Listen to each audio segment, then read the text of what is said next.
तव चकाकिलन स्तुतिरम्बिके सकल शब्दमयी किल ते तनु निखिल मूर्तिषु मे भवदन्वयो मनसि जासु वही प्रसरासु च इति विचिन्त शिवे शमिता शिवे जगति जातमयत्नवशादिदं स्तुतिर्जापर्चन चिन्तन वर्जिता न खलु काचन कालकलास्ति मे अखण्डमण्डलाकारं व्याप्तं येन चराचरं तत्पदं दर्शितं येन तस्मै श्री गुरुवे नमः।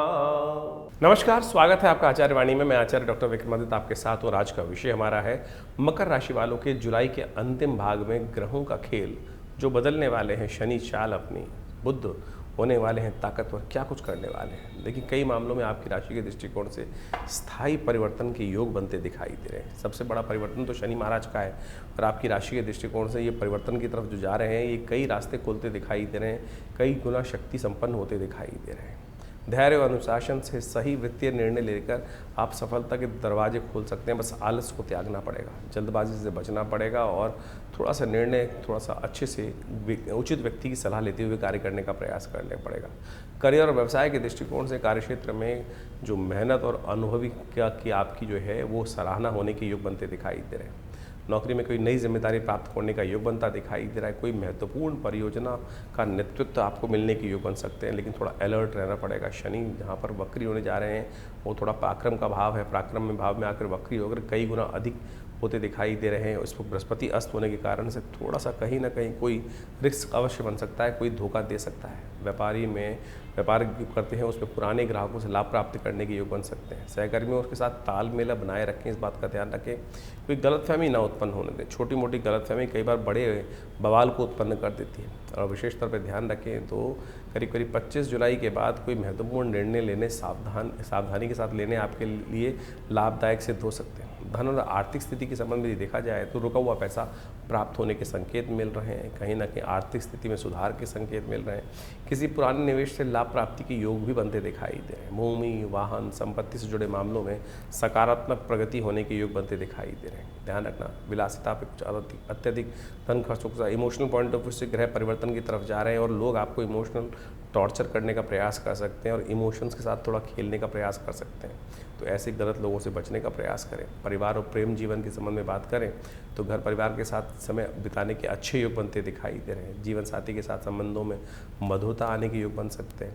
प्रेम संबंधों में जो भविष्य को लेकर कुछ नई चर्चाएं होने के योग बनते दिखाई दे रहे हैं। परिवार के साथ किसी सदस्य की उपलब्धता, जो उपलब्धि प्राप्त करने के योग बन रहे हैं, उससे कहीं ना कहीं माहौल खुशनुमा हो सकता है। स्वास्थ्य समान रहेगा। खान पान को लेकर थोड़ा विशेष तौर पर ध्यान देने का प्रयास करें। अत्यधिक आलस्य न करें, इस बात का ध्यान रखें। थोड़ा सा अलर्ट होकर काम करने के लिए ज़रूरी है। गर्दन, खासतौर पर थायराइड, वजन संबंधी समस्याएं थोड़ी सी परेशानी की समस्या उत्पन्न कर सकती हैं। पर्याप्त नींद लेने का प्रयास करें, थोड़ा सा रिलैक्स होकर काम करने का प्रयास करें। विद्यार्थियों के लिए थोड़ा सा जो समय है, शनि महाराज की दृष्टि पढ़ाई वाले भाव में पड़ रही है तो एकाग्रता थोड़ी बढ़ानी होगी, आलस को त्यागना होगा। उच्च शिक्षा, प्रतियोगी शिक्षा की जो लोग तैयारी कर रहे हैं उनको कहीं ना कहीं कुछ ना कुछ लाभ मिलने की जो समय है कहीं ना कहीं देता दिखाई दे रहा है।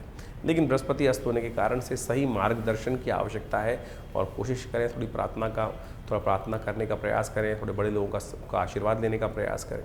धन और बचत के क्षेत्र में कहीं ना कहीं रुका हुआ धन प्राप्त करने के योग बन सकते हैं, क्योंकि शनि हम हो गए ताकत में।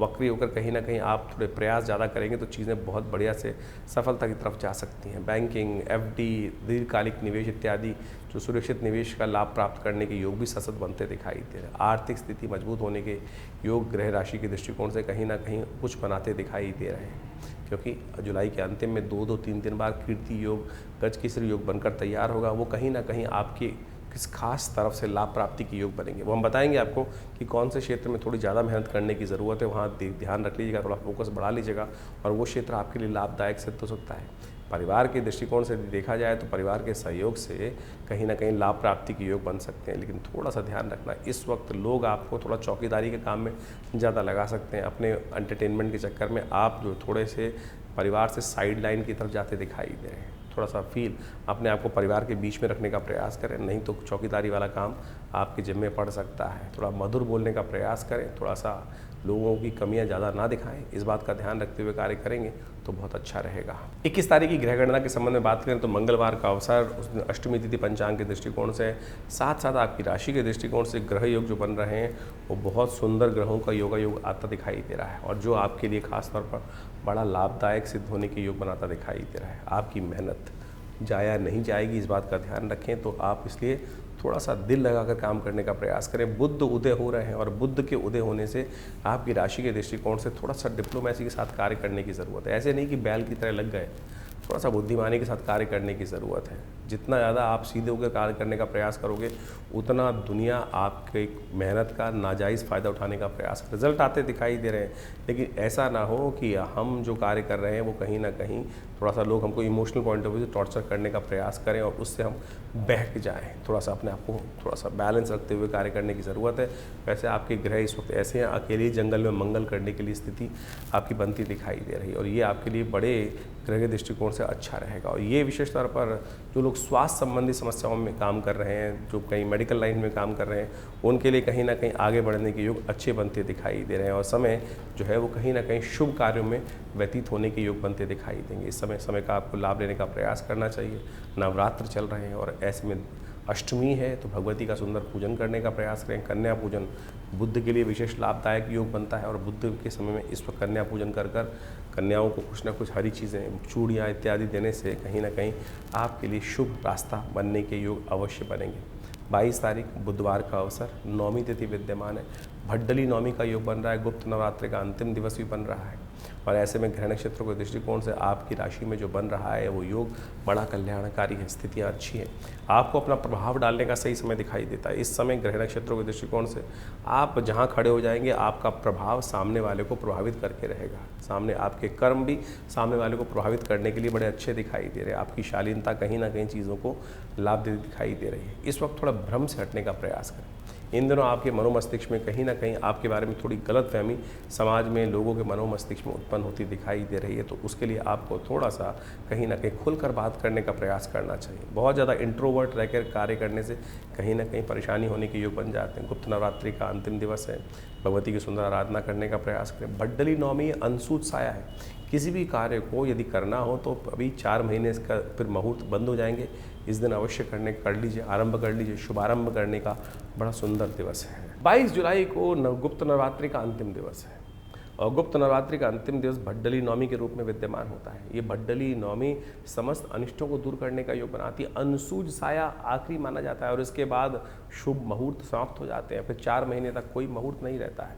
और ऐसे में भड्डली नौमी का योग जो है गुप्त नवरात्रि का अंतिम दिवस भी माना जाता है।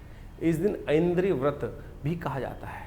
गुप्त नवरात्रि के नौमी दिवस पर, जैसे महानवमी का सुंदर पर्व होता है, इस दिन ऐन्द्रिय व्रत के नाम से शास्त्र में वर्णित किया गया है। ये ऐन्द्रिय व्रत जो है कहा जाता है भगवती महालक्ष्मी ऐरावत पर सवार होकर जो है महालक्ष्मी का आशीर्वाद देने के स्वरूप में पदार्पण करती है, और जो 9 दिन तक भगवती के विभिन्न स्वरूपों का ध्यान करते हुए, उनका पूजन करते हुए, महालक्ष्मी के रूप में उनकी सुंदर आराधना करते हैं, उनके बहुत से मनोकामनाओं को पूर्ण करने के योग बनते हैं। हमने विवेकानंद योगाश्रम में इस बार जो है शतचंडी का सुंदर कार्यक्रम रखा। शतचंडी के सुंदर कार्यक्रम में माँ भगवती के विभिन्न मंत्रों का, दुर्गा सप्तशती के संपूर्ण 700 मंत्रों का यज्ञ नित्यपति रहा, और इस नौमी के महाअवसर पर उनका दिव्य यज्ञ संपन्न रहेगा, और भगवती की सुंदर उपासना, महालक्ष्मी जी की सुंदर उपासना समस्त अनिष्टों को निवारण करने के लिए रखी गई है। आप सब भी इस नवरात्रि के पूर्णाहुति के यज्ञ में पधारें और भगवती के निमित्त के सानिध्य में बैठकर उनका दिव्य यज्ञ करने का प्रयास करें। माँ आश्रम पर माँ भगवती का दिव्य स्वरूप विद्यमान है, जो 500 साल पुराना है।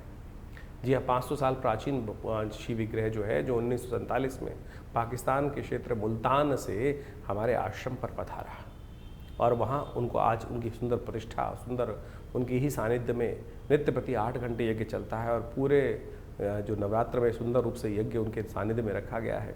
आप उसकी कम से कम अंतिम वेला में सुंदर रूप से अंतिम यज्ञ के अवसर पर अपने स्थान को आरक्षित करें। माँ भगवती के दिव्य यज्ञ में दुर्गा सप्तशती का जो संपूर्ण यज्ञ रहेगा उसमें भाग लें। माँ भगवती की कृपा से हमने ऐसा देखा है कि अनेक मनोकामनाओं को सिद्धि करने के लिए, जीवन के कष्टों को दूर करने के लिए भक्तों के जीवन में सुंदर सुयोग बन जाता है। तो माँ भगवती की वैष्णवी देवी का सुंदर दर्शन करते हुए इस सुंदर योग पर, ऐसे दिव्य जो अवसर पर भड्डली नौमी अंशुत साया माना जाता है।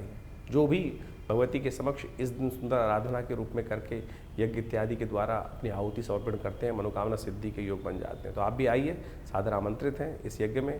जो फ़ोन नंबर्स नीचे चल रहे हैं उनमें फ़ोन करके अपने स्थान को आरक्षित करें। यज्ञ से भगवती की मन से अपनी मनोकामना रखिए, मनोकामना पूर्ति के सुंदर योग बनेंगे। 23 तारीख गुरुवार का अवसर, नौमी तिथि इस दिन विद्यमान है। थोड़ी देर के लिए रहेगी, नौमी डबल हो गई है क्योंकि इस बार जो आषाढ़ का शुक्ल पक्ष आरंभ हुआ है, चौथी और तृतीया तिथि चतुर्थी तिथि एक ही दिन हो गई थी, चतुर्थी क्षय हो गई थी, लेकिन नौमी 2 हो गई है। तो कई लोग नौमी गुप्त नवरात्रि की नौमी इस दिन बनाने का प्रयास कर रहे हैं। शुभ है, शास्त्रोक्त है, कोई दिक्कत नहीं। गजकेसरी योग बनकर तैयार हो रहा है इस दिन, और आपकी राशि के दृष्टिकोण से योग बन रहा है वो आपकी मेहनत से लाभ मिलने के योग गारंटी देते दिखाई दे रहे हैं। तो इसलिए बिना किसी संकोच के जो क्षेत्र में कार्य कर रहे हैं उसमें पैर आगे बढ़ते जो बढ़ा लिया है उसको पीछे हटाने की ज़रूरत नहीं है। सही दिशा, सही सोच में आप आगे बढ़ते दिखाई दे रहे हैं, लेकिन फिर भी मन में कहीं ना कहीं संकोच लगातार परेशान कर रहा है। उसका कारण है चंद्रमा, मन का स्वामी, थोड़ी सी कमज़ोर स्थिति में है, लेकिन साथ साथ राहु भी कहीं ना कहीं इन दिनों एक जगह आपको टिकने में कई बार परेशानी करने के उत्पन्न कर योग बनाता रहेगा। और साथ साथ बृहस्पति कहीं ना कहीं अस्त अवस्था में है। तो हो सके तो इस दिन अवश्य थोड़ा सा उपाय करने का प्रयास, बृहस्पतिवार का दिन है, पीली चीज़ों का दान करने का प्रयास करें। कन्या पूजन कर कर पीली चीज़ें, पीले वस्त्र कन्याओं को दान करने का प्रयास करें। हो सके तो मंदिर में जाकर भगवती को पीले वस्त्र भी अर्पित करने का प्रयास कीजिए, ये बहुत शुभ रहेगा आपके लिए। 24 तारीख शुक्रवार का अवसर, और इस दिन दशमी तिथि विद्यमान है। बुध महाराज मार्गी होने जा रहे हैं, और ये बुध जो मार्गी होना कहीं ना कहीं आपकी राशि के दृष्टिकोण से, कहीं ना कहीं आपके ग्रहों के अनुसार से बहुत अच्छा योग बनाता दिखाई दे रहा है। और जब तक यहाँ रहेगा बुध, कहीं ना कहीं इस वक्त बृहस्पति की ताकत जो कमज़ोर है उसको ठीक करने के रास्ते बनाने के लिए कहीं ना कहीं रास्ता उत्पन्न करता दिखाई दे रहा है। इस समय आपको थोड़ा सा अपनी चाल में मस्त होकर चलने का प्रयास करना चाहिए।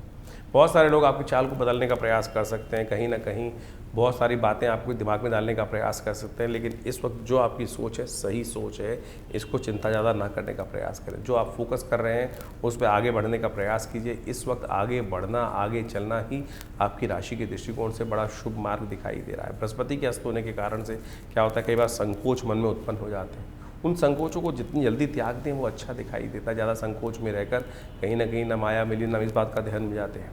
ध्यान भटकाने का लोग बहुत सारे प्रयास कर सकते हैं, उस ध्यान को भटकाने की तरफ ना जाएं। शुक्रवार का अवसर है, हो सके तो आपकी राशि के दृष्टिकोण से पालक का दान करने का प्रयास करें। ब्रांग ब्रिंग ब्रोंग से बुधाय नमः इस मंत्र का जप करने का प्रयास करें। हो सके तो भगवान शिव के मंदिर में जाकर उनको बिल्वपत्र अर्पित करने का प्रयास करें। ये सारे उपाय आपके लिए कल्याणकारी रहेंगे, आगे बढ़ने के सुंदर योग बनाते दिखाई देंगे। 25 तारीख शनिवार का अवसर, एकादशी तिथि विद्यमान है। देवशयनी एकादशी का योग बनकर तैयार है। इस दिन भगवान विष्णु शेषशैया पर विश्राम करने के लिए 4 महीने के लिए जाते हैं और सत्ता शिव के हाथ में आ जाती है।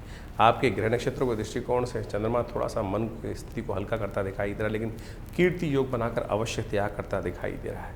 यदि आपकी राशि के दृष्टिकोण से आप बड़ों की सेवा, बड़ों की आज्ञा मानकर बड़ों के क्षेत्र में कार्य करने का प्रयास करें, केवल यस-मैन बनकर कार्य करने का प्रयास करें, ज़्यादा ऑब्जेक्शन ना रेज करें, तो सत्य माने आपकी राशि के दृष्टिकोण से कई सारे ग्रह पॉजिटिव बनते दिखाई दे रहे हैं। अननेसेसरी की चिंता करने से रात की नींद में खलल पड़ता दिखाई देगा, इसलिए चिंता चिता के समान माने, चिंतन करने का प्रयास करें, वो आपके लिए सबसे श्रेष्ठ रहेगा। भगवान विष्णु, क्योंकि 4 महीने के लिए अब जो है शनि महाराज वक्री होने की तरफ जाएंगे, तो ऐसे में विशेष तौर पर हो सके तो इस दिन भगवान विष्णु का सुंदर स्तवन करने का प्रयास करें। भगवान विष्णु को काले तिल अर्पित करने का प्रयास कीजिए, वो आपके लिए बहुत शुभ रहेगा। पीपल के पेड़ में भगवान विष्णु का भी वास होता है। शनिवार के दिन ये तिथि पड़ रही है, तो भगवान विष्णु का पीपल के पेड़ में ध्यान करते हुए उनको तिल युक्त जल अर्पित करने से भगवान की कृपा प्राप्त होती है, और भगवान की कृपा से सब अनिष्ट दूर होने के योग बनेंगे। 25 जुलाई को देवशयनी एकादशी है।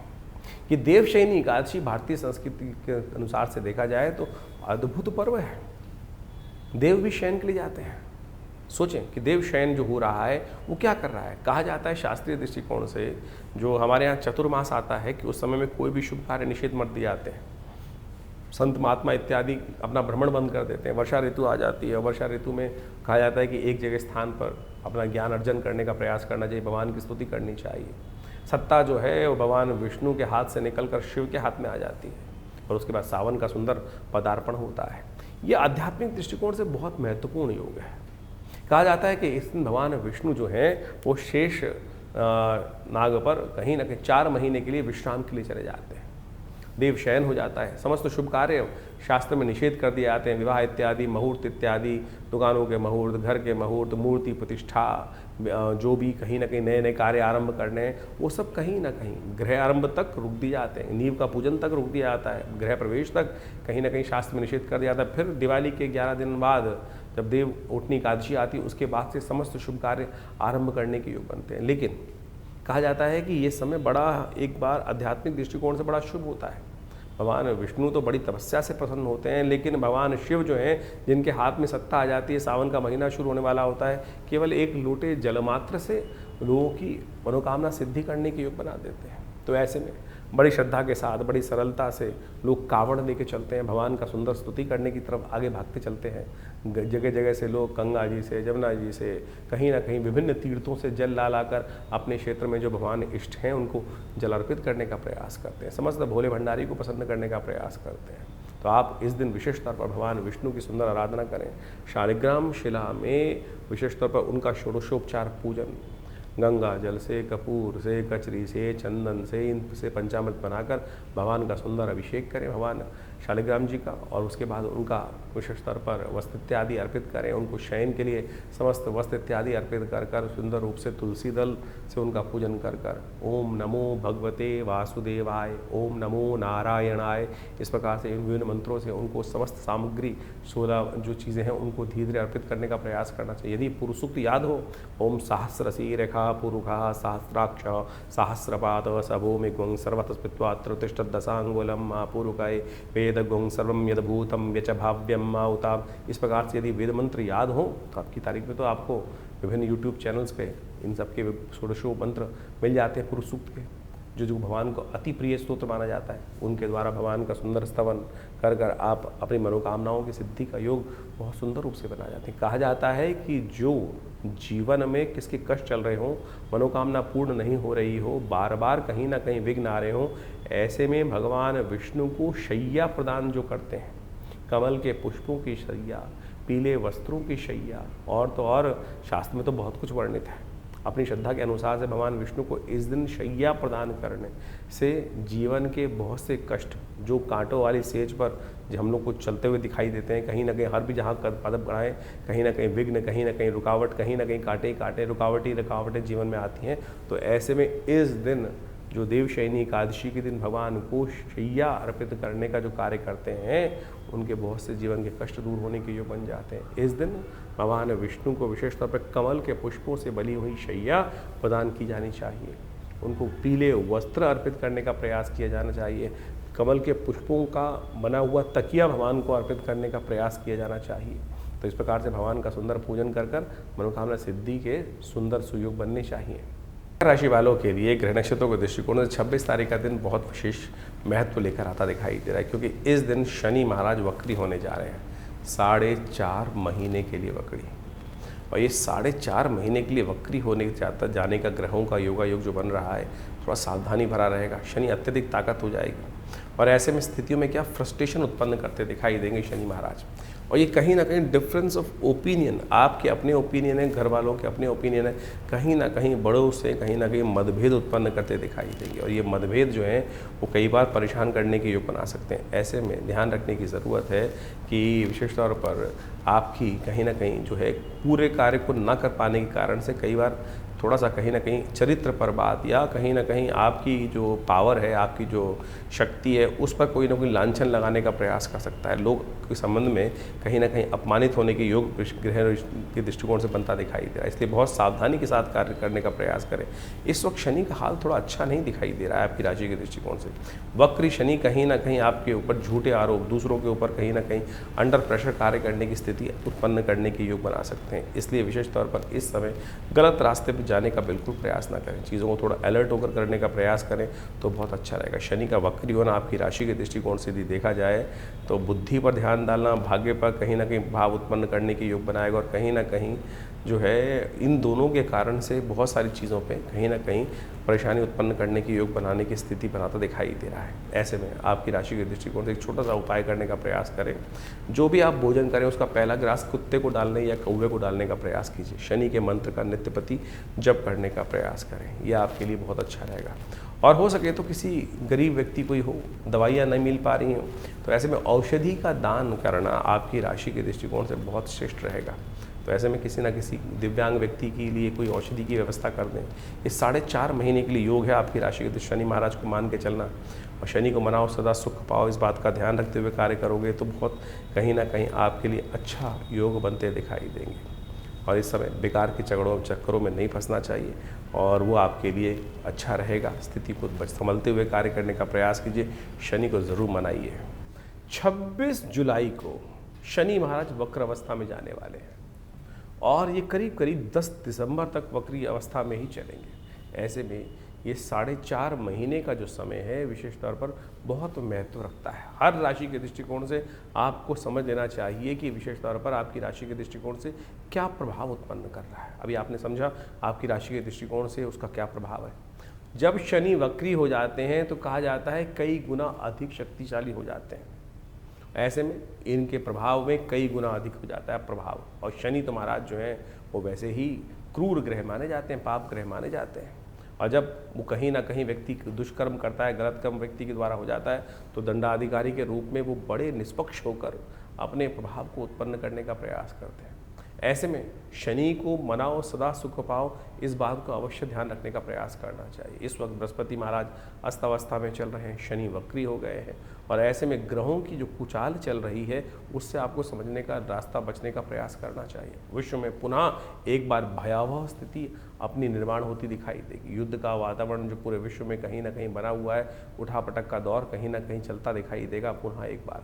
ऐसे में आपकी राशि के दृष्टिकोण से आपको कुछ खास उपाय अवश्य करने का प्रयास करना चाहिए। सबसे पहले तो ये अच्छा योग ये बन रहा है कि इस वक्त जो श्रावण का महीना आ रहा है, सावन के महीने में भगवान शिव की जितनी उपासना करोगे शनि के लिए उतना प्रसन्न का वातावरण बन सकता है। कहा जाता है कि जब शनि खराब चल रहा हो तो शनि की स्थिति को ठीक करने के लिए भगवान शंकर की कृपा में चले जाओ तो भावी मीट सके त्रिपुरारी। अब आपसे कोई ना कोई अपराध कहीं ना कहीं हम सबसे होता रहता है, कहीं ना कहीं कोई गलत कार्य हो गया तो शनि तो अपना प्रभाव से उसका फल देने के लिए आपको रहेगा। लेकिन जब जीवन में कोई ऐसा प्रभाव हो जाए जिसका रास्ता ना निकल रहा हो तो भगवान शंकर की उपासना। ऐसे में शनि ने जैसे ही वक्री मार्ग पर पदार्पण किया है, सावन का महीना शुरू होने वाला है, ऐसे में भगवान शंकर का तेलाभिषेक, तिल के तेल से भगवान का अभिषेक, जो मंत्र कहा गया है वो एक रुद्राष्टध्यायी के अंतर्गत का आया है।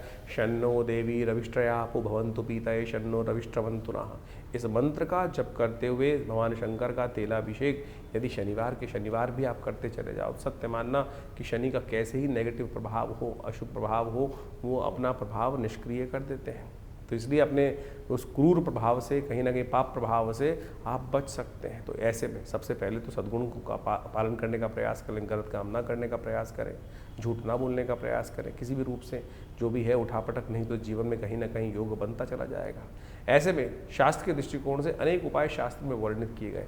एक दिव्य उपाय है जिसका केवल लोग आज की तारीख में कलयुग में यही पूछते हैं ना कि छोटा सा कौन सा उपाय है महाराज, तो हम आपको वो मंत्र बताने जा रहे हैं जिसको शनि स्तोत्र कहा जाता है। वो शनि स्तोत्र अद्भुत रूप से भगवान महाराज दशरथ जी के द्वारा, राम जी के पिता दशरथ जी के द्वारा देवासुर संग्राम से पहले रास्ते में जब जा रहे थे देवासुर संग्राम में भाग लेने के लिए, तो रास्ते में शनि के दर्शन होते हैं। तो ऐसे में भगवान महाराज दशरथ भगवान शंकर, भगवान शनिदेव की स्तुति करते हैं। वो दशरथ कृत शनि स्तोत्र कहा जाता है, और एक ही स्तोत्र महाराज शनि का पूरे शास्त्रों में विद्यमान है, और कोई स्तोत्र नहीं है, केवल दशरथ कृत शनि स्तोत्र मिलता है। और वो ऐसा अद्भुत है कि एक बार, केवल एक बार यदि व्यक्ति नित्य प्रति पाठ कर ले, श्रवण कर ले, सुन ले, तब भी शनि प्रसन्न हो जाते हैं। शनि अपना दुष्प्रभाव कभी नहीं दिखाते। तो वो इस प्रकार से हम आपके समक्ष हाथ बंद करके बैठे भगवान का सुंदर स्तवन करें।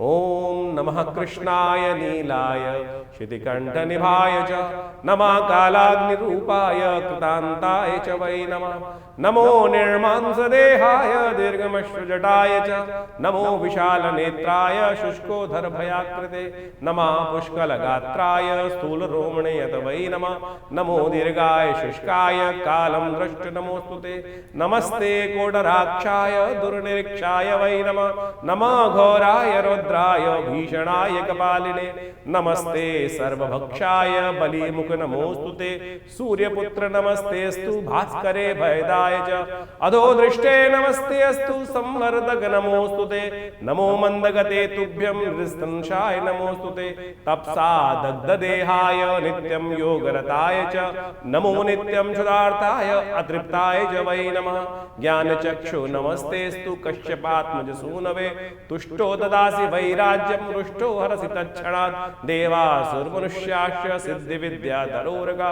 त्वया विलोकिता सर्वे नाशं यान्ति समूलता प्रसादं कुरु मे देव वराहोऽहम् उपागता एवं अस्तु तदा सौरिग्रहराजो महाबला। ये इस प्रकार से शनि स्तोत्र है। यदि इसका एक बार नित्य प्रति श्रवण कर ले, एक बार, और इसका यज्ञ कर लिया जाए तो कहने ही क्या है। तो इस स्तोत्र का नित्य प्रति यदि आप एक बार श्रवण करते चले जाए, हमने आपके समक्ष ये कह के दिखा दिया है, सुना के दिखा दिया है, तो यदि आप केवल इसको भी सुन लें नित्य प्रति, धीरे धीरे आप उसको अच्छे से याद भी कर सकते हैं। सत्य माने हमने ऐसे ऐसे दिव्य लोग देखे जिनकी कुंडली में भयावह स्थिति शनि की बनी हुई थी, दशा भी चल रही थी, 7.5 भी चल रही थी, और ऐसे में उनको दिव्य शनि स्तोत्र का पाठ करने को कहा गया। और जब देखा कि वो कब शनि आया, कब शनि चला गया, उसका कोई प्रभाव, एक नया पैसा खर्च नहीं। लोग हज़ारों रुपए खर्च करके बहुत सारे अनुष्ठान, बहुत सारी चीज़ें, पता नहीं कौन कौन से नग पहनाने की बात करते हैं। ये शनि का दिव्य स्तोत्र ऐसा है कि जिसका आप नित्य प्रति पाठ कर लें, सत्य माने आपके जीवन से कष्ट दूर हो जाएंगे। इसके अलावा विशेष तौर पर हनुमान चालीसा अपने आप में एक साबर मंत्र है।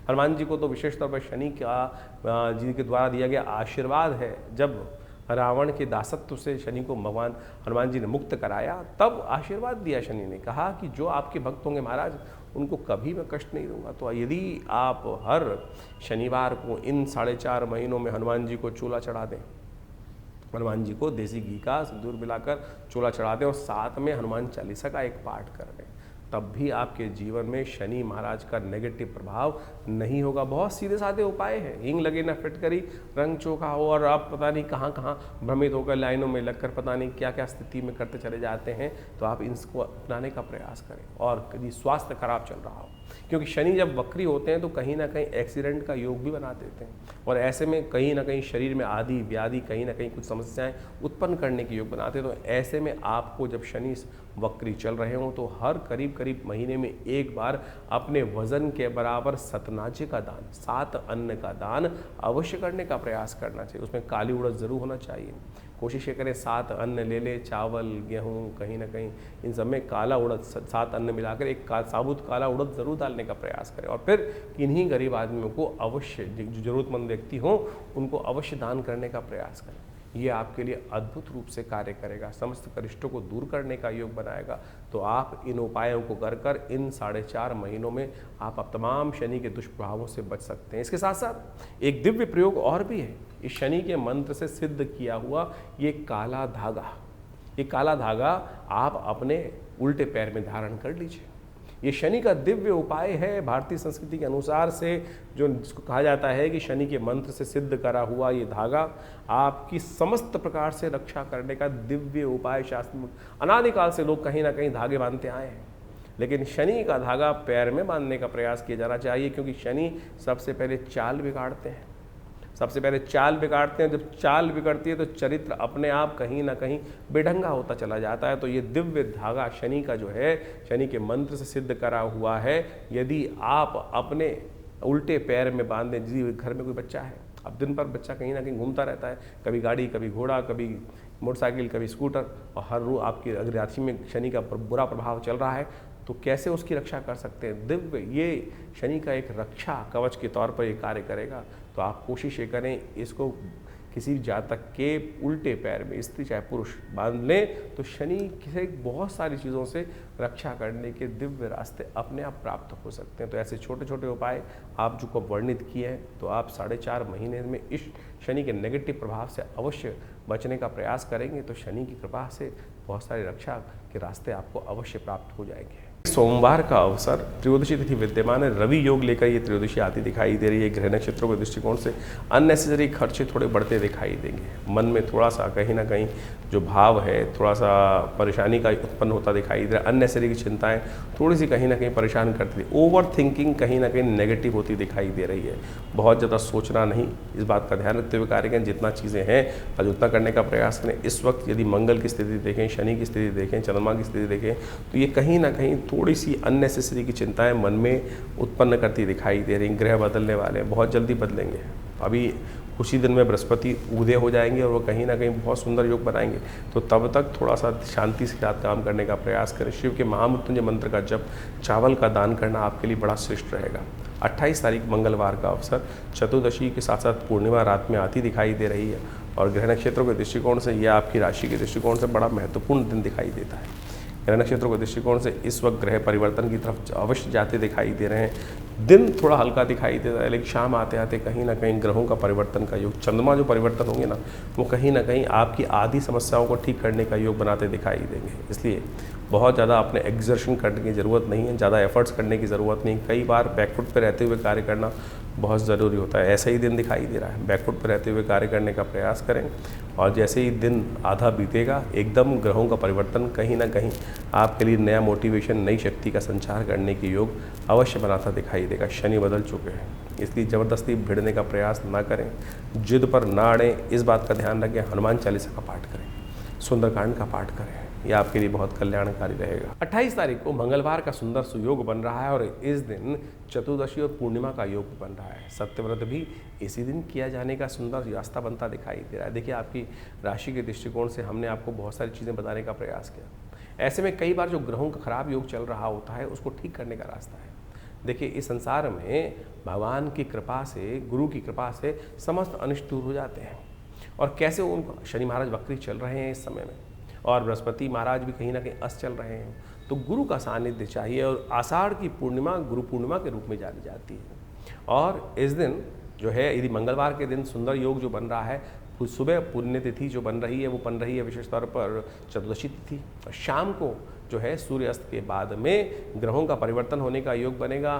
चंद्रमा भी विशेष तौर पर आप मान के चलें बृहस्पति के सम्मुख आके विराजमान हो जाएंगे और साथ साथ पूर्णिमा तिथि भी विद्यमान हो जाएगी। और गुरु पूर्णिमा जिसको कहा जाता है, उसका चांद भी पूरी रूप से इस दिन निखर कर आएगा। आषाढ़ का चंद्रमा है जो निकल कर आएगा और आषाढ़ का चंद्रमा कहा जाता है 16 कला पूर्ण माना जाता है। और ऐसे में जब ये चंद्रमा की रोशनी होती, कभी बादलों के पीछे आती है और कभी बादलों से निकल कर खुले आसमान में साफ साफ दिखाई दे जाती है। तो कभी जो बादल हैं कभी साफ साफ है और ऐसे में चंद्रमा का दर्शन करते हुए भगवान का सुंदर पाठ करना, सुंदरकांड का पाठ करना, हनुमान जी का सुंदर स्तवन करना। हनुमान जी का सुंदर पाठ जब करते हैं तो तुलसी बाबा ने लिखा है, जय जय जय हनुमान गोसाई, कृपा करहु गुरुदेव की नाही। इस संसार में हनुमान जी से बड़ा गुरु कौन हो सकता है, जो आपको भक्ति का मार्ग प्रशस्त करने का प्रयास कर रहा है। और आपके ग्रह जो चल रहे हैं खराब इस वक्त आपकी राशि के दृष्टिकोण से, जैसा हमने बताया, बृहस्पति भी अस्त चल रहे हैं, शनि भी कहीं ना कहीं वक्री चल रहे हैं और 4 महीने तक वक्री चलेंगे। तो इस दिन विशेष तौर पर हनुमान जी का सुंदर स्तवन करने का प्रयास करें। हनुमान जी को ही गुरु मानकर, जो तुलसी बाबा ने माना, क्योंकि तुलसी बाबा को दर्शन जो कराए वो विशेष तौर पर हनुमान जी ने ही तो कराए। हनुमान जी की आराधना, जब उन्होंने हनुमान जी के चरण पकड़ लिए तो उनका दर्शन कर कर तभी उनके जीवन में वो जो योग था वही बना और जिसके कारण से उनको राम जी के दर्शन हुए। चित्रकूट के घाट पर भई संतन की भीड़, तुलसीदास चंदन किसे तिलक देत रघुबीर। जिस प्रकार से कहा गया है, हनुमान जी की कृपा से ही अनेक रूप से, जब नहीं दर्शन हो पा रहे थे तो हनुमान जी ने जबरदस्ती करवाने का प्रयास, ऐसा गुरु चाहिए ना। तो आप संसार के चक्र में कहाँ फंस रहे हैं, तो सुंदर रूप से हनुमान जी का सुंदर स्तवन इस दिन अवश्य करने का प्रयास करें। आषाढ़ की पूर्णिमा की रात्रि और मंगलवार का सुंदर सुयोग, तो ऐसे में हनुमान जी का सुंदर स्तवन समस्त अनिष्टों को दूर करने का योग बनाएगा। तो ऐसे में हमने विवेकानंद योगाश्रम में इस शुभ तिथि में गजकेसरी योग के अंतर्गत सुंदरकांड का पाठ रखा है, भगवान का सुंदर स्तवन करने का रखा है। और तुलसी बाबा ने तो यहाँ तक कहा है, और देवता चित्त न धरहि, हनुमत से ही सर्व सुख करहि। तो सुंदर रूप से इस कार्यक्रम में भाग लें, हनुमान जी का सुंदर स्तवन करें, सवामणि का भोग रहेगा, हनुमान जी का सुंदर यज्ञ रहेगा। और हनुमान जी के गुरु के रूप में जो स्वीकार कर लेगा उसका तो बेड़ा पार होना परम सुंदर रूप से है। संकट कटे मिटे सब पीरा, जो सुमरे हनुमत बलबीरा। तो अपने समस्त अनिष्टों को दूर करने के लिए इधर उधर मत भटको, हनुमान जी का सुंदर स्तवन करने का प्रयास करो।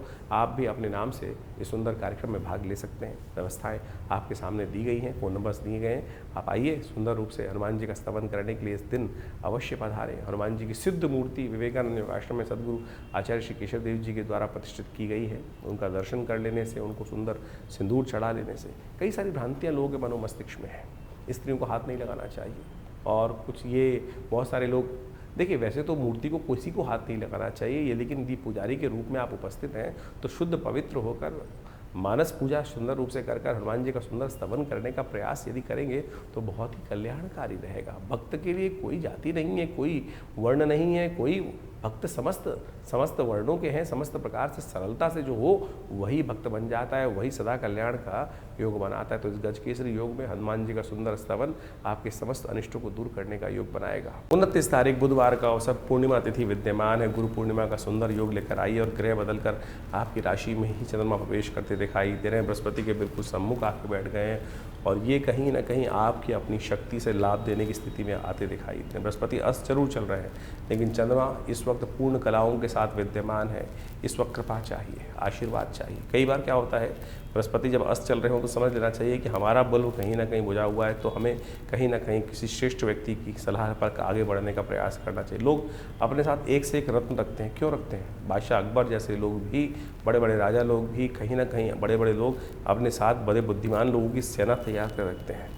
कई बार हमको वो चीज़ विचार नहीं आते हैं समय के अनुसार से, लेकिन सामने वाला वो ज्ञान का रास्ता हमारे लिए खोल देता है। तो इसीलिए व्यक्ति को गुरु के सानिध्य में चलने का प्रयास करना चाहिए। बृहस्पति इन दिनों अस्त हैं, तो गुरु की आराधना, गुरु का पूजन, बड़े का आशीर्वाद लेते हुए कार्य करेंगे तो बहुत अच्छा रहेगा। गुरु पूर्णिमा भारतीय संस्कृति में एक अद्भुत दिवस है।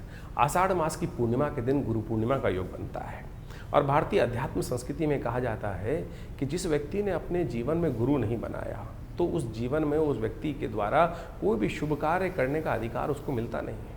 एक बार नारद जी भ्रमण करते हुए शास्त्र के दृष्टिकोण से कहा जाता है कि विष्णु लोक पहुँचे, और जब विष्णु लोक पहुँचे भगवान के दर्शन करने के लिए तो भगवान से कुछ वार्तालाप करी।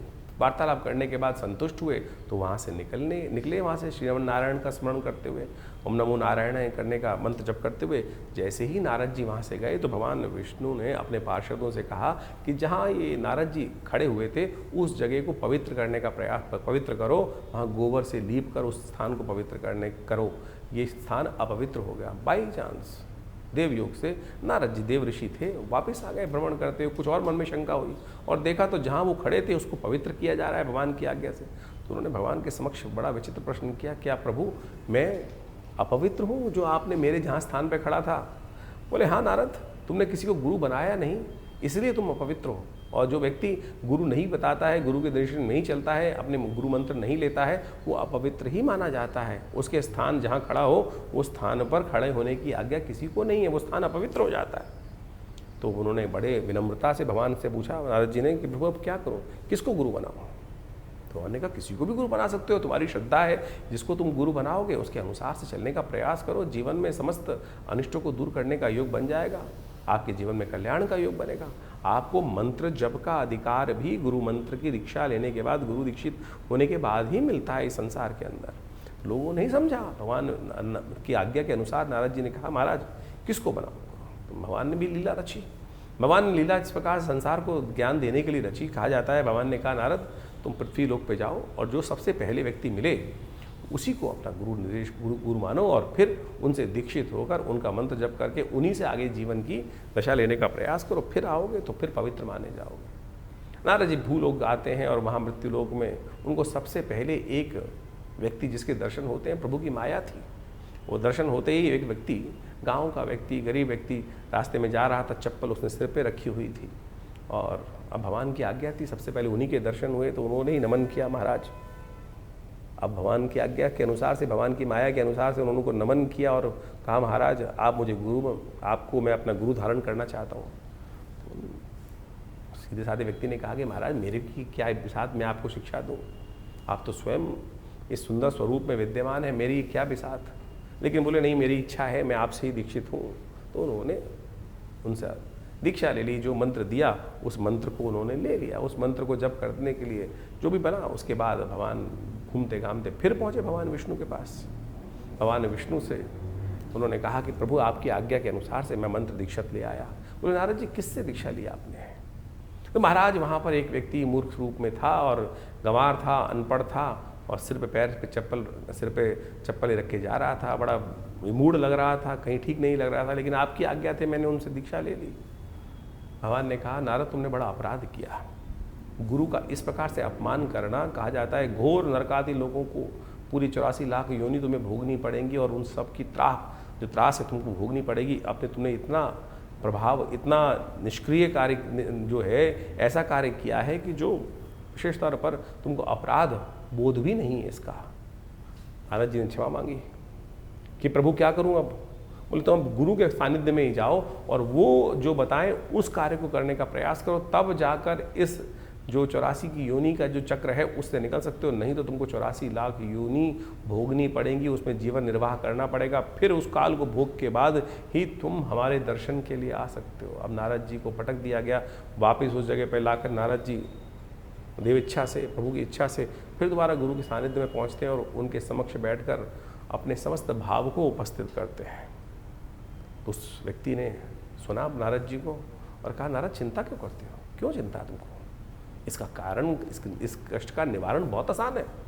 नारद जी को नहीं समझ में आया था, लेकिन उस दिव्य आत्मा ने कहा नारद जी कोई चिंता मत करो, ये पहाड़ सामने दिखाई दे रहा है, इस पहाड़ पर तुम 84 लाख योनियों के जो है समस्त चित्रकला निर्वाहो और ऊपर से लौटते हुए नीचे आकर लौट आओ, नीचे आकर। नारद जी को बड़ा आश्चर्य हुआ कि इस व्यक्ति ने मुझे इतना ज्ञान बताया और कहा कि पूरा ऊपर से लेकर उन 84 लाख योनियों के नाम लिखकर समस्त व्यवस्था बनाई और फिर लौटते लाटते ऊपर से लेटते हुए नीचे आते हुए उन सब में भोगते हुए, उनको कहा जाता है कि वो समस्त 84 लाख योनि भोगने के बाद पुनः पहुँचे और वो जो श्राप था, जो अपराध किया था, उससे निवृत्त हुए। तो जो कहा गया ना, गुरु गोविंद दोनों खड़े काके लागू पाऊँ, बलिहारी गुरु आपनो जिसने गोविंद दियो मिलाए। इस शास्त्र में कथा इसलिए वर्णित की गई है कि आप सदमार्ग पर उस सरलता से प्राप्त कर सकते हैं गुरु के सानिध्य में। तो आप कोशिश ये करें अपने जीवन में गुरु मार्ग मंत्र का अवश्य जप करने का प्रयास करें। भगवान से मिलने का मार्ग भी गुरु निर्देशित कर सकते हैं। तो आप बड़े बड़े चमत्कार हैं गुरु मंत्र के, शास्त्र में जो वर्णित हैं उनको हमें जीवन में देखने का प्रयास करना चाहिए। जीवन के कष्ट, इस संसार के कष्ट गुरु मंत्र के द्वारा है। कबीर जैसे संतों ने भी, जिनको कहा जाता है कि वो अध्यात्म में फंसते ही नहीं थे, वो तो विशेष तौर पर कहा जाता है कि जिस प्रकार से राम को भी उपासना करने का मंत्र जो उन्होंने जपा, जिस प्रकार से उनको नास्तिकवाद की बात की जाती है, उन्होंने भी रामानंद जी के चरणों में लेटकर उनके मुख से जो राम नाम निकला उसको ही गुरु मंत्र मानकर दीक्षित होकर उनका जप करने का प्रयास किया। अब लोगों ने उस मंत्र दीक्षा को भी नहीं समझ पाए तो कहानी के रूप में तो आप सत्य माने कुछ और लोग मान देते हैं। भ्रांति उत्पन्न करना बड़ा आसान है, सरलता जीवन में मार्ग पे चलना बड़ा मुश्किल माना जाता है। इसलिए कोशिश ये करें, इस कथा के माध्यम से हमने गुरु मंत्र की दीक्षा का, गुरु का चमत्कार आपके समक्ष रखने का प्रयास किया। मंत्र दीक्षा बड़ी चमत्कारी होती है। मंत्र दीक्षित लेने के बाद सत्य माने वो जागृत मंत्र ही आपका कार्य करेगा, नहीं तो जपते रहो मंत्र, लाखों मंत्र, हजारों मंत्र लोग जपते रहते हैं लेकिन वो कार्य नहीं करते। कारण है मंत्र दीक्षित नहीं है। जिस व्यक्ति ने वो स्वयं मंत्र गुरु ने जपा ना हो, उस मंत्र को देने का अधिकार भी किसी व्यक्ति के पास नहीं होता है। तो अनेक अनेक प्रकार के मंत्र हैं, शास्त्रों में लाखों मंत्र विद्यमान हैं। आपके लिए कौन सा योग्य है, कौन सा मार्ग आपके लिए चलना श्रेष्ठ है, किस मार्ग पर चलकर आपको सफलता मिलेगी, किस मार्ग पर चलना आपके लिए भारी हो सकता है, वो आपकी योग्यता के अनुसार गुरु ही बता सकते हैं।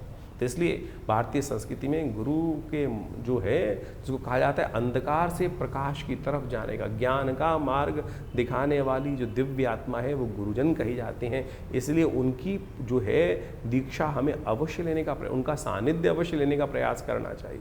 अब एक अपवाद और भी है इसके साथ साथ कि गुरु कितने बनाए जाए। अनेक गुरु बना सकते हैं आप, अनेक गुरुओं की कोई बात नहीं। दत्तात्रेय भगवान ने इस संसार में उपस्थित होकर 24 गुरु बनाए, जिससे जहां जो शिक्षा मिले उसको अपने गुरु के रूप में, सदगुरु के रूप में आप स्थान देने का प्रयास करें। कोई इसमें भांति नहीं है। भ्रांति ये करने का प्रयास करते हैं। आज तो बाजार बन गया है, आज तो ये संसार हो गया, गुरुआ तू गलियां फिरे घर घर कंठी देत। आज तो मंत्र माइक के द्वारा दीक्षाएं मंत्र दे दी जाती हैं, तो वो गुरु मंत्र नहीं हुआ। आप गुरु बनाते हैं व्यक्ति को जहाँ मेरे मन की शंकाओं हो, मैं सीधा जाकर उनके पास बैठ के, उनके सानिध्य में बैठकर उनसे वो मंत्रणा कर कर अपने जीवन के उस लक्ष्य की जहाँ कष्ट आ रहा है बात करके दूर कर सकूँ। लेकिन ऐसे स्थितियों में जिनके दर्शन करने भी दुर्लभ है, फोटो में ही दर्शन हो सकते हैं, टीवी पे ही दर्शन हो सकते हैं, फिर वो मंत्र दीक्षा क्यों? आपको भटकने की आवश्यकता नहीं। प्रभु स्वयं आपके जीवन में उस व्यक्ति को उपस्थित कर देते हैं। दत्तात्रेय भगवान ने रास्ते में चलते चलते दीक्षा प्राप्त करी। वैश्य तक को गुरु माना, श्वान तक को गुरु माना, अग्नि तक को गुरु माना, वायु तक को गुरु माना। आपकी सरलता की आवश्यकता है। एकलव्य का कथा आपके समक्ष उपस्थित है, कहीं नहीं भटके। गुरु द्रोण के पास जाने की उनके सामर्थ्य नहीं थी, क्योंकि वो राजकुमारों को दीक्षा देने के लिए कटिबद्ध थे, वो बाहर दे ही नहीं सकते थे। ऐसा नहीं कि गुरु द्रोण ने नहीं देना चाहा, लेकिन वो कटिबद्ध थे, वो राज्य आज्ञा से बंधे हुए थे कि राज्य पुरुष, क्योंकि वहां पर वो जिस प्रकार से उन्होंने शपथ ले रखी थी कि मैं केवल राजपुरुषों को ही, अर्जुन को ही सर्वश्रेष्ठ धनुर्धर बना के भीष्म के समक्ष उन्होंने प्रतिज्ञा ली थी ये बात। लेकिन एकलव्य ने ऐसा उदाहरण उपस्थित किया कि गुरु की मूर्ति बनाकर ही उन्हीं से समस्त दीक्षा मूर्ति के माध्यम से ही ले ली। तो साध्य जो है, जो साधक है, उसको अपनी साधना पर चलने के लिए उस साध्य की तरफ जाना है। साध्य तो हर जगह अवेलेबल है, हर जगह उपस्थित है जो साध्य है, जिसको करना है। आपको अपनी साधना को दृढ़ करने के लिए विश्वास चाहिए, तो इस विश्वास को जगाने का प्रयास करो। गुरु पूर्णिमा वो पर्व है जो आपके मन की उन शंकाओं को दूर करने का प्रयास करती है। तो इस गुरु पूर्णिमा पर अवश्य मंत्र दीक्षा लें, गुरु का सानिध्य लेने का प्रयास करें। भगवान की इच्छा से समस्त कष्टों को दूर करने का योग आप अवश्य बना पाएंगे। 30 तारीख गुरुवार का अवसर, प्रतिपदा तिथि है, सावन का महीना शुरू हो रहा है। भगवान शिव समस्त सत्ता को चला रहे हैं और भोले भंडारी तो बड़े आसानी से प्रसन्न हो जाते हैं। इस सावन का महीना भगवान शिव की कृपा प्राप्त करने का दिन दिखाई देता है। ग्रह नक्षत्रों के दृष्टिकोण से तो आपको अवश्य इसका लाभ लेना चाहिए। ग्रह आपके इस वक्त बृहस्पति के सम्मुख होकर चंद्रमा जिस प्रकार से शक्ति में बैठा हुआ है, वो कहीं ना कहीं आपके लिए सावन का महीना गजकेसरी योग के साथ जो आरंभ हो रहा है, वो एक नई दिशा देता दिखाई दे रहा है। यदि मकर वालों के लिए देखें तो सबसे श्रेष्ठ है, क्योंकि आपकी राशि में ही सबसे बढ़िया योग बनकर तैयार है। चंद्रमा राशि में और सामने बृहस्पति ताकत में नहीं है, तो उसके लिए थोड़ा सा ताकत बढ़ाने का प्रयास कर लीजिए। भगवान शिव का नित्य प्रति जल से पूजन कर आप यदि कार्य आरंभ करेंगे, दिमाग को शांत, क्या जल डालने का मतलब क्या है, दिमाग शांत रखने का प्रयास करें। विचार कहीं ना कहीं अशांत हो रहे हैं, विचार में हम चुन नहीं पा रहे हैं कि कौन सा रास्ता हमारे लिए ठीक है, क्योंकि ग्रह नक्षत्र दृष्टिकोण से इस वक्त कई सारे ग्रह स्कैटर्ड हैं। बुध हमें कहीं ना कहीं थोड़ा सा योगी बनाता दिखाई दे रहा है, बृहस्पति अस्त है तो सही बुद्धि का बल जलने नहीं दे रहा है, शनि कहीं ना कहीं थोड़ा सा ओवर एक्टिव होता दिखाई दे रहा है, तो हम कहीं ना कहीं गलत रास्ते पर ओवर एक्टिव हो रहे हैं और सही रास्ते पर कहीं ना कहीं बैकफुट पे जा रहे हैं। तो इस वक्त भगवान शंकर से प्रार्थना करें, दिमाग शांत रख के काम करने का प्रयास करें। शिव पर जल डालने का अर्थ ही यही होता है, मन मेरा शांत रहे, दिमाग शांत रहे, बुद्धि को मेरी तभी बल्ब जलेगा कि जब हमारा जो है मन शांत होकर काम करने का प्रयास करें। तो सावन में नित्यप्रति ठंडे जल से भगवान का अभिषेक करना आपकी राशि के दृष्टिकोण से सबसे श्रेष्ठ रहेगा। थोड़ा तिल डालते हुए जल में या दूध में, ठंडे दूध से या ठंडे जल से भगवान का नित्य प्रति अभिषेक करें। देखिएगा भगवान शंकर की कृपा से आने वाले 4 महीनों में जो ग्रहों का नेगेटिव प्रभाव है वो कहीं ना कहीं आपके लिए शुभ होने का योग अवश्य बनाएगा। 30 तारीख से सावन का सुंदर महीना शुरू हो रहा है और इस समय में जब भगवान विष्णु शेषशैया पर विश्राम में चले जाते हैं और समस्त राज सत्ता जो है भगवान शिव के हाथ में आ जाती है, शिव को प्रसन्न करने के अद्भुत दिन होते हैं। ये 30 दिन का सावन मनोकामनाओं को सिद्धि करने का योग बनाता है। चाहे जीवन में कैसे ही कष्ट हो, चाहे आकांक्षाएं हो, कैसी आकांक्षा हो, इस संसार में मनुष्य रूप में ही आप जन्म लेकर उन इच्छाओं को, आकांक्षाओं को, उन मन के भावों को, मनोकामनाओं को सिद्धि करने का योग बना सकते हो। और किसी रूप में नहीं जाके, किसी संसार में किसी और योनि में न जाकर आप मनोकामनाओं को पूर्ण करने का योग नहीं बना सकते, इस मनुष्य रूप में बना सकते। सावन का वो सुंदर महीना है, जिसने भी भगवान शिव को भजा है उनकी समस्त मनोकामनाएं सिद्धि करने के सुंदर सुयोग प्राप्त हो जाते हैं। जल से यदि मन में संतुष्टि चाहते हो, तुष्टि चाहते हो, तो भगवान शंकर का अभिषेक जल से इस सावन के महीने करने का प्रयास करो। यदि समृद्धि चाहते हो तो कहा जाता है कि दूध के द्वारा अभिषेक करने से पुष्टि प्राप्त करने के योग बन जाते हैं। और यदि जीवन में समस्त संपदाओं का सुख चाहते हो, वाहन, घर, घोड़ा इत्यादि समस्त प्रकार की निधियाँ चाहते हो, तो रुद्री के अंदर कहा गया है कि दही के द्वारा भगवान का अभिषेक करने का प्रयास करना चाहिए। यदि ग्रहों का अशुभ प्रभाव चल रहा हो तो कहा जाता है कि भगवान का अभिषेक भस्म के द्वारा करने का, भस्माभिषेक जो होता है ना, उसके द्वारा करने का हमें प्रयास करना चाहिए। उससे जीवन के सत्य के प्रति हमारी आकर्षण शक्ति बनती है, सही रूप से मंत्र की सिद्धि प्राप्त करने का योग बन जाता है। यदि धन, वैभव, इन सब की प्राप्ति करना चाहते हो तो कहा जाता है कि भगवान का सुगंधित गंध के द्वारा, गंधोदक के द्वारा, इत्र के द्वारा भगवान का जो अभिषेक करता है उसकी मनोकामना सिद्धि का सुंदर सुयोग बन जाता है। कहा है सुगंधिम पुष्टिवर्धनम, सुगंधि युक्त जल से, सुगंधित तेल से यदि भगवान का अभिषेक करने का प्रयास करोगे तो इस प्रकार की मनोकामना सिद्धि का सुंदर योग बन जाता है। यदि आपकी शत्रु बाधाएं आपको बहुत परेशान कर रही हैं तो तेल के द्वारा भगवान का सुंदर अभिषेक इस सावन के महीने में हमें करने का प्रयास करना चाहिए।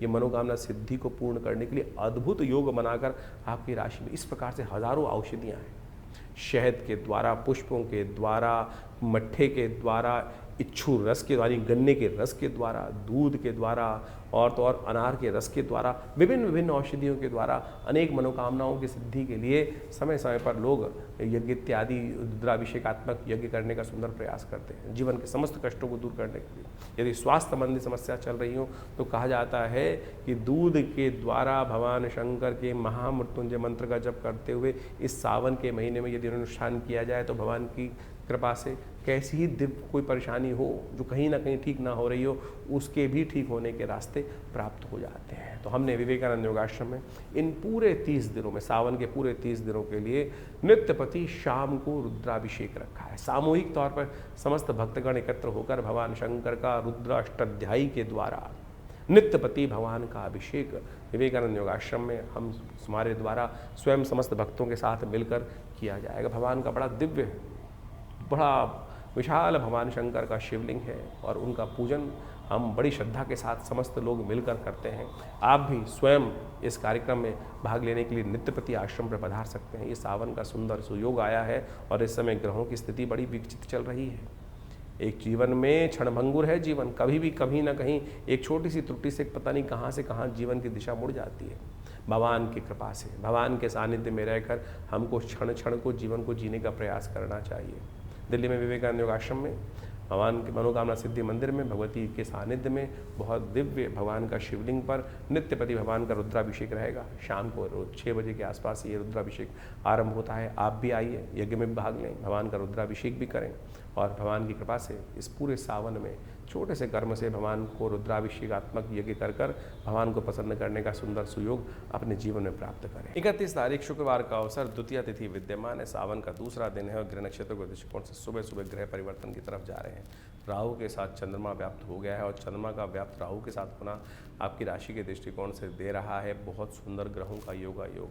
ये कहीं ना कहीं लक्ष्मी का योग बनाता दिखाई दे रहा है, भ्रम को त्यागने के लिए मन को आश्वस्त करता दिखाई दे रहा है। और यदि हम अपने माता पिता की आज्ञा मानकर कार्य कोई भी करेंगे, उनका आशीर्वाद लेकर जो भी कार्य करोगे आपकी राशि के दृष्टिकोण से उसमें विजय प्राप्त करने के योग आपको अवश्य बनेंगे। यही उपाय है और यही चीज़ हमको अपनाने का प्रयास करना चाहिए। इस बात को हम यदि समझ लें तो बहुत सारी चीज़ें ठीक हो सकती हैं। दुर्योधन की कथा आपके सामने विद्यमान है। माँ ने बुलाया था दुर्योधन का, तू आ, मैं तेरे को विजय का आशीर्वाद देती हूँ, लेकिन दुर्योधन ने माँ की बात नहीं मानी, वहाँ भगवान कृष्ण की चाल में फंस गए।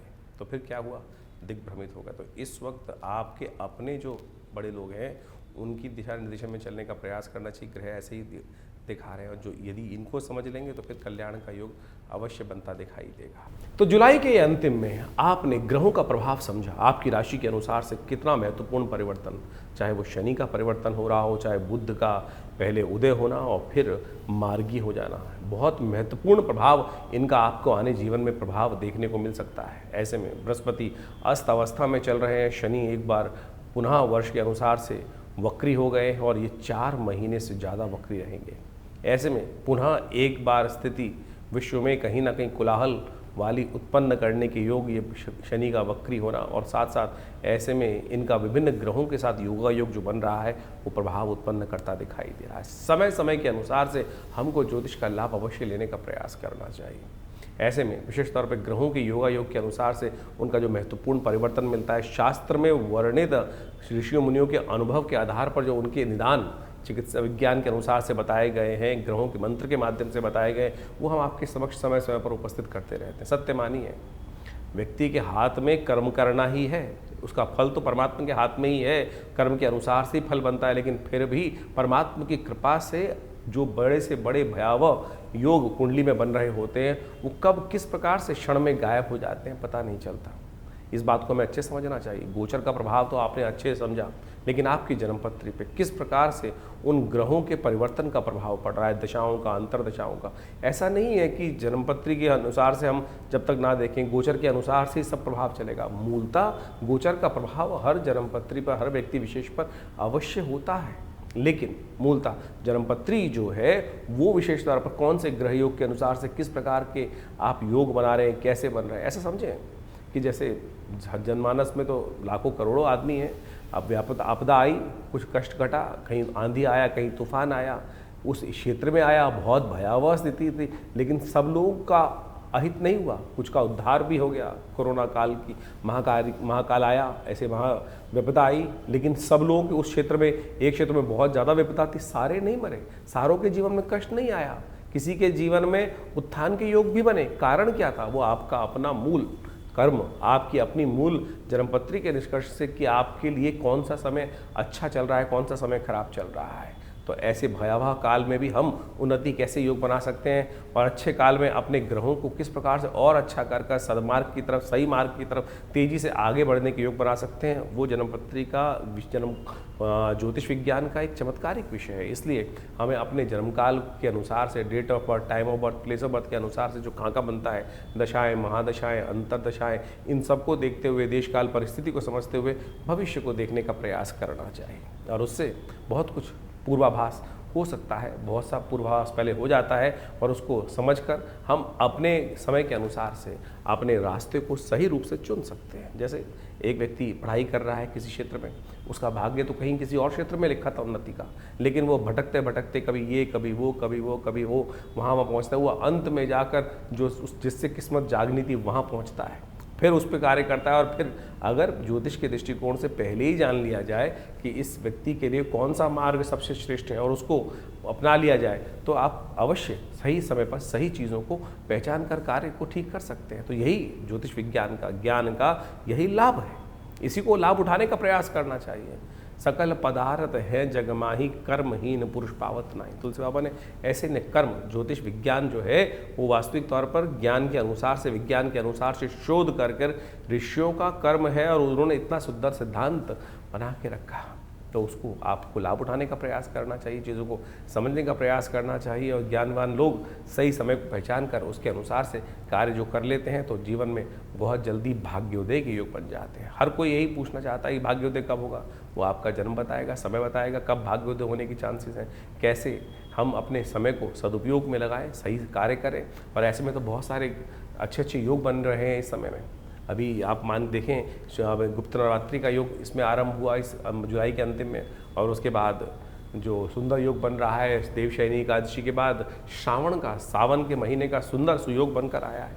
कहा जाता है भगवान विष्णु जब शेष शैया पर विश्राम के लिए चले जाते हैं तो समस्त सत्ता जो है शिव के हाथ में आ जाती है। ऐसे में शिव की सुंदर आराधना कर कर, भगवान का नित्यपति रुद्राभिषेक कर कर अपने बहुत से जीवन के कष्ट आप जो जिसको कहा जाता है रुद्रा अभिषेकात्मक यज्ञ जो है उसको कर कर आप सही रूप से भगवान की कृपा प्राप्त कर सकते हैं। भगवान तो एक लोटे से प्रसन्न हो जाते हैं जल के। तो आप कोशिश ये करें, इन समस्त जो आपको रास्ते बताए हैं उनको समझें, उनके द्वारा जीवन में सही मार्ग को चुनने का प्रयास करें। और विवेकानंद योगाश्रम में इस अवसर पर कई सारे समय समय पर कार्यक्रम होंगे, उनके बारे में हम आपको अवगत समय समय पर कराते रहते हैं। आइए साथ में भगवान का आराधना करने का सुंदर सुयोग बनाएं और जीवन के कष्टों को दूर करने का बड़ा सुंदर मार्ग, बड़ी जो सरलता से हमारे जीवन में प्राप्त हो सकता है। फिर क्यों भटके फिर इधर उधर, क्यों भटकें इधर उधर। तो इसलिए कोशिश ये करें, सही मार्ग को चुनने का प्रयास कीजिए, भगवान की कृपा से कल्याण होगा, समस्त जीवन के कष्टों को दूर करने का सुयोग बनेगा। हमारे विवेकानंद योगाश्रम के माध्यम से हमने बहुत सारी पुस्तकों का प्रकाशन किया है, क्या क्यों कैसे और कब, चमत्कारों की कुंजी, इसके साथ देखिए क्या कहते हैं सपने, और चमत्कारिक योग मुद्रा विज्ञान, और तो और ऐसे ऐसे विषय हैं, मानो या ना मानो। ये ऐसे अद्भुत पुस्तकें हैं कि जिनके माध्यम से आप बहुत सारे रहस्यों को जीवन में समझ सकते हैं। अब इस पुस्तक के बारे में बात करें, क्या क्यों कैसे और कब, जीवन में क्या करें क्या ना करें, खाना कब खाएं कब ना खाएं, पानी कैसे पिएं कब ना पिएं। आज आप सोशल मीडिया पे इतनी भरमार हो गई है, हर कोई अपने अपने अनुसार से आपको चीज़ों को समझाने का प्रयास कर रहा है। कोई कहता है सुबह उठते पानी पियो, कोई कहता है मत पियो, क्या तो कोई कहता है क्यों पियो, पानी भी विकार उत्पन्न करते हैं। कितना पानी पीना चाहिए, कब नहीं पीना चाहिए, ये योग विज्ञान के माध्यम से भारतीय संस्कृति में इतनी सुंदर तरह से बताया गया है। आज इतनी विचित्र विडंबना हो गई है कि सबके सब कहीं ना कहीं कुछ ना कुछ निर्दिष्ट करते चले जा रहे हैं। कोई एक व्यक्ति कुछ बोलता है, कोई कहता है दूध पीना चाहिए, कोई कहता है दूध नहीं पीना चाहिए, कोई कहता है पानी कितना पीना चाहिए। हमने इस पुस्तक के माध्यम से, योग विज्ञान के माध्यम से ऊषा पान विधि कही गई है। 100 अंजुलि पानी पीने के लिए शास्त्र में विधान कहा गया, पानी किस प्रकार से पीना चाहिए और कैसे पिएं, कब ना पिएं, कौन से महीने में क्या खाएं क्या ना खाएं। यहाँ तक भारतीय संस्कृति, अभी वर्षा ऋतु चल रही है, वर्षा ऋतु के अनुसार से शास्त्र में कहा जाता है कि भैया सावन हर्रे भादो तिक्त, सावन में हरी सब्जी नहीं खानी चाहिए, हरी जो पत्ते वाली सब्जी है उसको खाने से परहेज करना चाहिए। और उसको आज से नहीं, अनादिकाल से भारतीय संस्कृति में इन सब सिद्धांतों को बता दिया गया था। और तो और यज्ञ विज्ञान कैसे आपके जीवन में लाभ दे सकता है और बहुत सारी और समस्या, नज़र लग जाए कैसे उसको दूर करें, इस सब संबंध में इन पुस्तकों में हमने अद्भुत रूप से इन समस्त ज्ञानों को देने का प्रयास किया है, इन सब बातों को चर्चा करने का प्रयास किया है। तो आप इनके विषय को यदि ये समझेंगे तो इतने सुंदर तरीके से मुख कैसे धोएं, पानी कितना पिएं, स्नान कब करना चाहिए, स्नान कैसे करना चाहिए। भारतीय संस्कृति में स्नान के बारे में सबसे पहले स्नान करना है, पानी डाल के आ गए, ये तो स्नान नहीं हुआ ना। स्नान किस प्रकार से किया जाए, कैसे आपके बहुत सारे घमौरिया इत्यादि बहुत सारी और समस्या, स्किन की डिजीज आती है, यदि सही रूप से स्नान कर लिया जाए तो कहा जाता है कि बहुत सारी स्किन की समस्याएं वो स्नान से ही ठीक हो सकती हैं। इसके अलावा भगवान का चरणामृत हम लेते हैं, उस चरणामृत का क्या फ़ायदा है, किस प्रकार से भगवान का पूजन करने के बाद मंदिर में घंटा बजाते हैं, शंख बजाते हैं, ऐसे विषय हमने इन पुस्तकों के माध्यम से सद्गुरु आचार्य श्री केशव देव जी के सानिध्य में बैठकर जो रिसर्च हो सकती थी, ऐसी करीब 50 पुस्तकें आश्रम के द्वारा लिखी गई हैं। मानो या न मानो, स्वप्न विज्ञान की एक ऐसी चीज़ है कि स्वप्न विज्ञान, सपनों में क्या दिखाई दिया, हम सबको सपने आते हैं और हम कई बार भयग्रस्त हो जाते हैं कि सपना देखा, ये कुछ अशुभ होने वाला है, शुभ होने वाला है। कौन सा सपना क्या प्रभाव उत्पन्न करता है, अ से लेकर पूरा अंतिम वर्णावली के साथ कौन कौन से शब्द के अनुसार से कौन सी चीज़ आपने देखी है। सड़क देखी है, सपने में सांप देखा है, कहीं धन देखा है, हवा देखी है, आंधी देखी है, प्रेत देखी है, पित्रात्मा देखे हैं, उन सब का क्या प्रभाव है, क्या वो आपके लिए को भयग्रस्त कर रहे हैं, कब कौन सा स्वप्न प्रभाव देगा, कितने दिन में प्रभाव देगा, कौन सा निदान अशुभ स्वप्न को दूर करने के लिए करना चाहिए, वो सब हमने इस पुस्तक के माध्यम से आप सबके समक्ष रखा है। तो आप इन पुस्तकों को पढ़ें और देखिएगा सही रूप से आपके जीवन में जो अज्ञान की जो एक समय चल रहा है, अंधकार का, अज्ञान का, उसको ठीक करने का रास्ता आपको केवल इस पुस्तक के माध्यम से ही मिल जाएगा। तो ऐसी ऐसी बहुत सारी पुस्तकें हैं। एक ये पुस्तक है चमत्कारिक मुद्रा विज्ञान, ये हमारा अपना विषय है। पूरे विश्व में हमने इस विषय को पहुंचाया कि मुद्राओं के द्वारा कैसे विभिन्न रोग ठीक कर सकते हैं। कान के दर्द से लेकर हृदय रोग जैसी परेशानियों को ठीक करने के लिए ये मुद्राएं चमत्कार अपना प्रभाव दिखाती हैं। विवेकानंद हॉस्पिटल इस संबंध में बहुत अद्भुत कार्य कर रहा है। दिल्ली में 100 बेड का हॉस्पिटल संस्थान के द्वारा बनाया गया है, जो भारत सरकार के पैनल पर भी है, दिल्ली गवर्नमेंट के पैनल पर भी है। और हर रोज़ करीब 100 और 200 लोग यहाँ पर आकर अपना इलाज करवाते हैं प्राकृतिक चिकित्सा के माध्यम से, बिना किसी औषधि के, इन मुद्राओं के द्वारा, ध्यान योग के द्वारा। तो आप इस आश्रम पर जुड़ें और इन समस्त जो है, हमारी वेबसाइट भी आप जा सकते हैं vivekanandnaturecure.com, www.vivekanandnaturecure.com। और ये जो प्राकृतिक चिकित्सा का हॉस्पिटल है, योग विज्ञान का हॉस्पिटल है, आयुर्वेद का हॉस्पिटल है, तो यहाँ पर जमुनापार में आप इसमें आके अपनी चिकित्सा सुविधाएं भी ले सकते हैं। और तो आश्रम में यज्ञ तो नित्य प्रति चलते ही हैं, और उस यज्ञ के माध्यम से विभिन्न प्रयोग जो किए जाते हैं, चाहे कैसी ही समस्या है, उन सब को ठीक करने के लिए भगवान की कृपा से विभिन्न मार्ग खुल सकते हैं। आप सत्य माने, बहुत सारे अजीब अजीब केस आते हैं, किसी का स्वास्थ्य ठीक नहीं हो रहा है, तो हमने देखा महामृत्युंजय मंत्र का जो एक यज्ञ है, उसका दिव्य मंत्र का जप करते हुए सही रूप से जो उचित ब्राह्मणों के द्वारा, जो विद्वान ब्राह्मणों के द्वारा सही मंत्र का उच्चारण करते हुए यदि कार्य किए जाए, तो वो अद्भुत रूप से मंत्र चमत्कारिक कार्य करते हैं।